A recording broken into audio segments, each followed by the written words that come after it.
job on Cape Cod, and at midnight, a teenager took me out and showed me what an extraordinary thing it was to go sailing. It's not how fast you go, it's the fact that you move at all.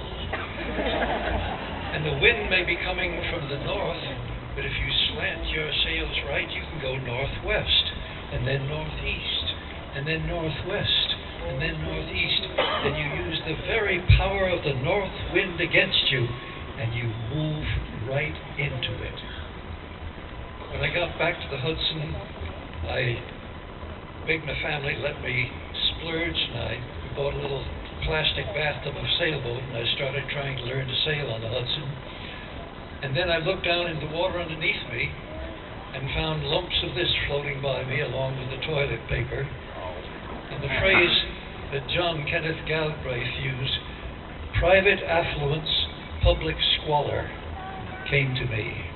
I had enough money to buy this boat, but there I was sailing through toilet waste.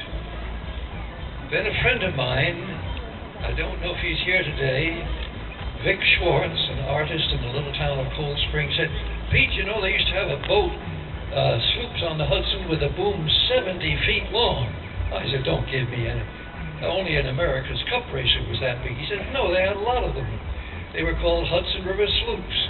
They were broad and flat, and they carried cargo right from the Dutch days on into about the 20th century, and then the steamboats took the business, and the railroads took the business, and in exactly 100 years ago, almost exact, in 1907, a man in the little town of Fishkill Landing, it wasn't called Beacon yet, Fishkill Landing wrote a book called Sloops of the Hudson, saying these were the most beautiful boats we ever knew, and they will never be seen again.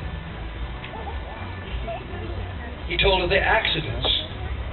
Near West Point, it's very deep, and the wind comes down from above. You don't see the ripples on the water, and suddenly the wind hits you. Ben Hunt was sailing near the town of Cold Spring, just north of West Point, and the wind hit the sail and swung it all the way across the boat, and the main sheet looped about his neck and took his head off. An ocean captain was ridiculing a river captain, said, "What would you do if you were 1,000 miles out and it was blowing force 10? I bet you'd be scared out of your pants."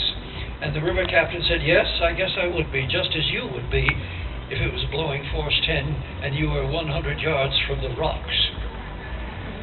So they did have accidents. If the wind was right, you could make 10 knots or 11 knots. With the tide, the record was 14 hours to Albany. It was, once they sailed in 4.5 hours up to Newburgh. But usually, especially in the summertime, it took days to get anywhere. And now, I won't yak on much longer, but see how much time we have. We have time for how many songs?